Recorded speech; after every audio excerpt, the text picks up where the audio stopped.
പ്രിയമുള്ള വിദ്യാർത്ഥിനി സുഹൃത്തുക്കളെ, സഖാക്കളെ, തിരുവനന്തപുരത്ത് ഇന്ന് ഈ മാർച്ച് സംഘടിപ്പിക്കാനുള്ള സാഹചര്യം നിങ്ങൾക്കെല്ലാവർക്കും അറിയാം. രാജ്യത്ത് ലക്ഷക്കണക്കിന് വിദ്യാർത്ഥികൾ എഴുതിയ പരീക്ഷയാണ് നീറ്റ് പരീക്ഷ. ആ നീറ്റ് പരീക്ഷ, അതിൻ്റെ ചോദ്യപേപ്പർ സ്വകാര്യ കോച്ചിങ് സെൻ്ററുകൾക്ക് ചോർത്തി നൽകിയതിനെതിരെ, ആ കോച്ചിങ് സെൻ്ററുകൾക്ക് ചോർത്തി നൽകിയ വിവരം പുറത്തു വന്ന സാഹചര്യത്തിൽ നാഷണൽ ടെസ്റ്റിംഗ് ഏജൻസി ഇന്ന് ഉച്ചയോടുകൂടി വന്ന് പ്രഖ്യാപിക്കുകയാണ്, രാജ്യത്ത് നടപ്പിലാക്കിയ ലക്ഷക്കണക്കിന് വിദ്യാർത്ഥികൾ പരീക്ഷ എഴുതിയ, കഷ്ടപ്പെട്ട് ഒരു വർഷക്കാലം മുഴുവൻ കേരളത്തിലും ഇന്ത്യയിലെ വ്യത്യസ്ത സ്ഥലങ്ങളിലും തങ്ങളുടെ +2 പഠനത്തിന് ശേഷം 1ഉം 2ഉം തവണ റിപ്പീറ്റും റിപ്പീറ്റും അതിൽ കൂടുതൽ തവണ റിപ്പീറ്റും ചെയ്ത് പരീക്ഷ എഴുതിയ വിദ്യാർത്ഥികളോട് ഇന്ന് ഉച്ചയോടുകൂടി പ്രഖ്യാപിക്കുകയാണ്, നിങ്ങളുടെ പരീക്ഷ റദ്ദാക്കിയിരിക്കുന്നു. ഇതേ പരീക്ഷ മെയ് മാസം 6-ന് നടക്കുമ്പോൾ വിചിത്രമായ ഒരു ഉത്തരവ് രാജ്യത്തിൻ്റെ NTA പുറത്തിറക്കിയിരുന്നു. അത് ഇന്ന് സംസ്ഥാനത്ത് രാജ്യത്ത് MBBS പഠിക്കുന്ന വിദ്യാർത്ഥികൾക്കൊക്കെയും ശനി ഞായർ ദിവസം, അതായത് ഈ നീറ്റ് പരീക്ഷ നടക്കുന്ന ദിവസങ്ങളിൽ ക്ലാസ് ഉണ്ടാകും. കാരണം എന്താണ് അവർ ഉത്തരമായി പറഞ്ഞത് എന്ന് ചോദിച്ചപ്പോൾ വിദ്യാർത്ഥികൾ പ്രതിഷേധിച്ചപ്പോൾ അതിന് ഉത്തരമായി നൽകിയത്, പരീക്ഷയ്ക്ക് കോപ്പിയടി സംഭവിക്കുന്നു, ആൾമാറാട്ടം സംഭവിക്കുന്നു, അതൊഴിവാക്കാനാണ് നിങ്ങൾക്ക് ക്ലാസ് മുറികളെന്ന്. ആ ക്ലാസുകൾ MBBSകാർക്ക് വെച്ചതിനെതിരെ അന്ന് SFI ഉൾപ്പെടെയുള്ള സംഘടനകൾ സമരം നടത്തി. എന്നിട്ടും അവർ ക്ലാസുമായി മുന്നോട്ട് പോകും. ഞങ്ങൾ ക്ലാസ് ബഹിഷ്കരിക്കാൻ ആഹ്വാനം ചെയ്തു. തിരുവനന്തപുരം മുതൽ കാസർഗോഡ് വരെയുള്ള മെഡിക്കൽ കോളേജുകളിൽ വിദ്യാർത്ഥികൾ ക്ലാസ്സുകളിൽ വന്നില്ല. എന്നാൽ ഇന്നെന്താ സംഭവിക്കുന്നത്?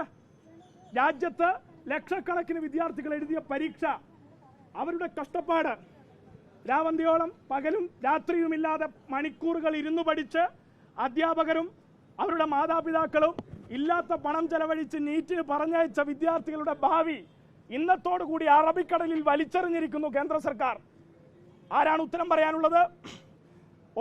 കൃത്യം ഒരു വർഷത്തിന് മുന്നെയാണ് രാജ്യത്തെ നെറ്റ് പരീക്ഷ സമാനമായി റദ്ദാക്കിയത്. ഇതാ AG's ഓഫീസിലെ ഉദ്യോഗസ്ഥർ SSCയും വ്യത്യസ്ത പരീക്ഷകളും UPSCയും സകലമാനവും നടത്തുന്ന രാജ്യത്തെ കേന്ദ്ര സർക്കാർ, അതിനെ ഭരിച്ചുകൊണ്ടിരിക്കുന്ന MHRD, അതിന്ന് കൈകാര്യം ചെയ്യുന്നത് സംഘപരിവാറാണ്. ആ സംഘപരിവാർ രാജ്യത്തെ വിവിധ NTA സ്ഥാപനങ്ങൾ എവിടെയാണ് സ്ഥാപിച്ചിട്ടുള്ളത് എന്ന് നമ്മൾ അറിയണം. ഈ സംസ്ഥാനത്ത് തന്നെ NTAയുടെ ഒരു സെന്റർ ഉള്ളത് കണ്ണൂർ ബസ് സ്റ്റാൻഡിന്റെ മുകളിലെ ഒരു താൽക്കാലിക വാടക കെട്ടിടത്തിലാണ്. രാജ്യത്തെ ഏറ്റവും സുപ്രധാനമായ പരീക്ഷ നടത്തുന്ന NTAയുടെ സെന്റർ ഏറ്റവും തെറ്റായ നിലയിൽ, മനുഷ്യവിരുദ്ധമായി, വിദ്യാർത്ഥി വിരുദ്ധമായി, അങ്ങേയറ്റം ഏറ്റവും വസ്തുതാവിരുദ്ധവും അതിനപ്പുറത്തേക്ക് അഴിമതിയും കൊണ്ടുകാടുന്ന നിലയിലേക്ക് രാജ്യത്തെ കേന്ദ്ര സർക്കാർ ഇത് കൈകാര്യം ചെയ്യുകയാണ്. ഈ കേന്ദ്ര സർക്കാർ നടത്തുന്ന ഏതു പരീക്ഷയിലും ഞങ്ങൾക്ക് വിശ്വാസമില്ല. അതുകൊണ്ട് തന്നെ ഞങ്ങൾ ആവർത്തിക്കുന്നു, നാഷണൽ ടെസ്റ്റിംഗ് ഏജൻസി പിരിച്ചുവിടണം.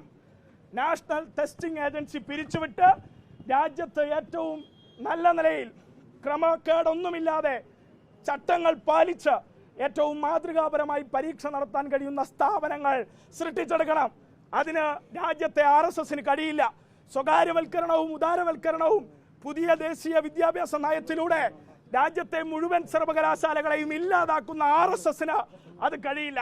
അതുകൊണ്ട് തന്നെ ഇന്ന് ഞങ്ങൾ ആവർത്തിച്ചു പറയുന്നു, ഈ വിദ്യാർത്ഥികൾക്ക് അനുഭവിക്കേണ്ടി വന്ന ടോർച്ചർ, മാനസികമായ ബുദ്ധിമുട്ട്, അവരുടെ സാമ്പത്തിക ചെലവ്, സർവ്വതിനും നിങ്ങൾ ഉത്തരം പറയണം.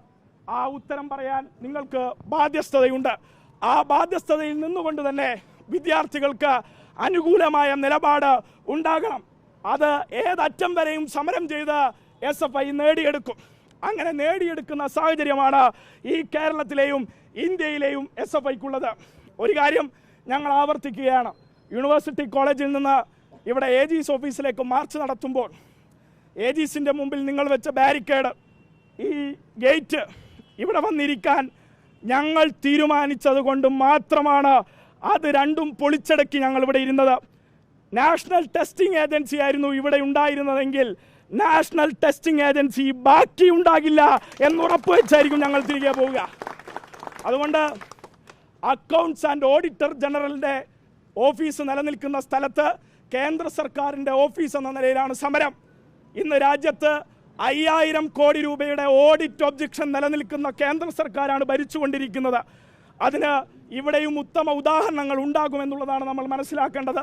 അതുകൊണ്ട് തന്നെ വിദ്യാഭ്യാസ മേഖലയെ സകലമാനതയിൽ സാധാരണക്കാരനായ ഒരു വിദ്യാർത്ഥിക്ക് രാജ്യത്തെ നീറ്റ് പരീക്ഷ ക്വാളിഫൈ ചെയ്ത് പഠിക്കാൻ കഴിയില്ല എന്ന വസ്തുതയാണ് നമ്മളോട് വിളിച്ചു പറയുന്നത്. യഥാർത്ഥത്തിൽ എന്തിനാണ് ഈ NTA-യും നീറ്റിനെയും ഒക്കെ കേന്ദ്ര സർക്കാർ ഇല്ലാതാക്കുന്നത്? ഈ മുഴുവൻ മെഡിക്കൽ കോളേജുകളെയും തകർത്ത് സാധാരണക്കാരായ മനുഷ്യർ ഡോക്ടർമാരും എഞ്ചിനീയർമാരും ആവരുത് എന്നതിൻ്റെ ഭാഗമായാണ്. അതുകൊണ്ടാണ് നീറ്റിനെ തകർക്കുന്നത്, അതുകൊണ്ടാണ് UGCയെ തകർക്കുന്നത്, അതുകൊണ്ടാണ് ഈ രാജ്യത്തെ മുഴുവൻ സർക്കാർ സ്ഥാപനങ്ങളെയും ഇല്ലാതാക്കുന്നത്.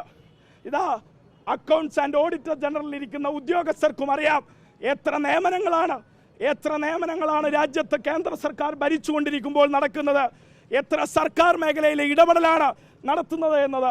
അദാനിക്കും അംബാനിക്കും എല്ലാ കോർപ്പറേറ്റുകളെയും രാജ്യത്തിന് വിലയെഴുതി കൊടുത്തിരിക്കുന്ന ഒരു സർക്കാരിന് ഇതുമാത്രമേ കഴിയൂ. ഇനി പറയാനുള്ളത് ഇവിടുത്തെ ഏമാന്മാരോടാണ്. ഇവിടുത്തെ ഏമാന്മാരോടൊരു കാര്യം നിങ്ങളെ ഭരിക്കാൻ പോകുന്നവരെ ചൊല്ലി നിങ്ങൾ പറഞ്ഞേക്കണം. ഇവിടെ ഒരു കാര്യം മാത്രമേ ഞങ്ങൾ പറയുന്നുള്ളൂ. കിട്ടിയ അധികം സീറ്റിൻ്റെയും കിട്ടിയ അധികം വോട്ടിൻ്റെയും പ്രാബല്യത്തിൽ കേരളത്തിലെ വിദ്യാർത്ഥി പ്രസ്ഥാനത്തെ ഭസ്മീകരിക്കാൻ നിങ്ങൾ ആലോചിക്കുന്നുണ്ടെങ്കിൽ ഒരു കാര്യം മാത്രമേ ഞങ്ങൾക്ക് പറയാനുള്ളൂ.